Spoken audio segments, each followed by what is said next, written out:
The Eskom wage strike is over, but we know that power cuts are not, and not for a long time. The ailing power utility is battling mounting debt, crumbling infrastructure and old, dirty power stations. Starting to make more and more sense for the environment, our back pockets and our peace of mind to explore ways to use energy more efficiently.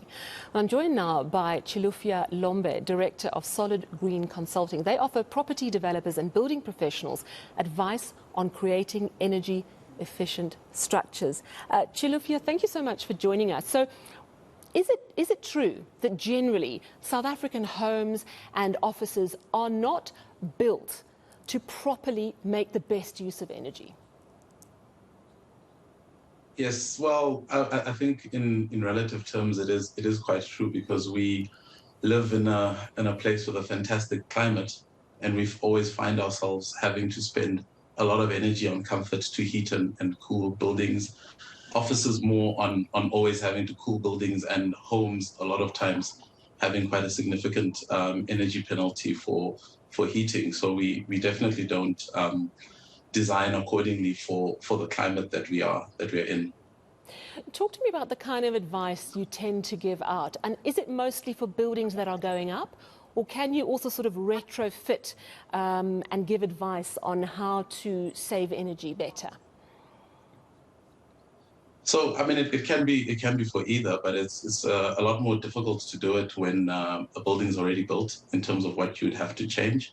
And a lot of what we would put across to people around sustainability is that your building should try as much as possible to need less of everything. You know, if you use less water, you've got less water to heat. If you build it slightly better in terms of the materials, you've got less of a building to heat. So we really try to start by reducing the need, and the current difficulty in sourcing alternative forms of energy is really just testimony to the fact that a lot of times we haven't built correctly, and therefore it becomes a lot more difficult to do something differently. If you go around the average sort of middle-class home, what are the most common things that can fairly easily be addressed? So the biggest source of energy use in most homes is your hot water. And for most people, by the time you buy your house or you occupy your particular home, it's already too late, because you'll have a very inefficient geyser, and it becomes very difficult for you to change. But the one way that you can try to do it is just reducing the amount of hot water you actually use. You can buy a little regulator for 20, 30 Rand that you'll put in, that will reduce how much water you actually use per shower. And if you use less water in a shower, you've got less water to try and heat up. So I would definitely say to people to go and look at how they can reduce the amount of water that they're using, hot water, because that will in turn reduce the amount of energy for heating that hot water. Would it work to, let's say, switch your geyser off from 10 a.m. till 5 p.m. every day? Or does a geyser anyway regulate to switch itself off once it's reached a certain heat?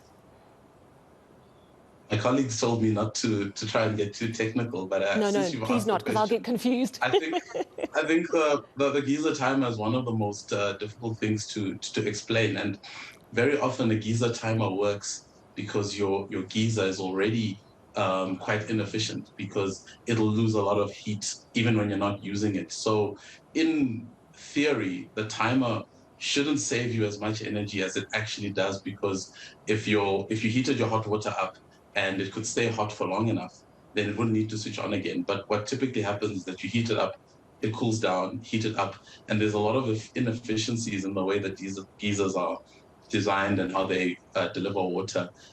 So in that case, for many people, the geyser timer does end up saving them energy, but only because you're sort of dealing with something that already is not very efficient or working well. All right, so that's really something. You'd have to very much match it to how people use hot water in your house. You don't want to heat it up, then leave it, and then no one uses the water. But it's something that people can test, and then they can start to see if it makes an impact. If it's well insulated and well designed, it shouldn't make as much of a difference. All right. So I always love to ask experts what they do in their own homes and what interventions you've seen as vital. So have you got like solar panels and inverters and batteries? Are you totally off the grid? What are the things that have made sense to you in the way you live your life? So obviously, with the field that you're in, we try to practice what we preach. So I've tested a number of interventions on my own house. We are built out of alternative brick that is very well insulated, so the house can stay warmer in winter. But also really tried to solve the issue of hot water in a slightly different way. So we have what I call a water battery. So it's basically much larger storage than you would normally use. And then we'll use not a normal geyser, but a heat pump, which is a lot more efficient than a geyser. And what this means is when we heat the water up during the day using the solar panels, then we have enough hot water to last us the whole night. So we're not trying to heat off the battery. So on that, as long as there's sun, we live day to day off, well, not off grid, but not having to draw from the grid.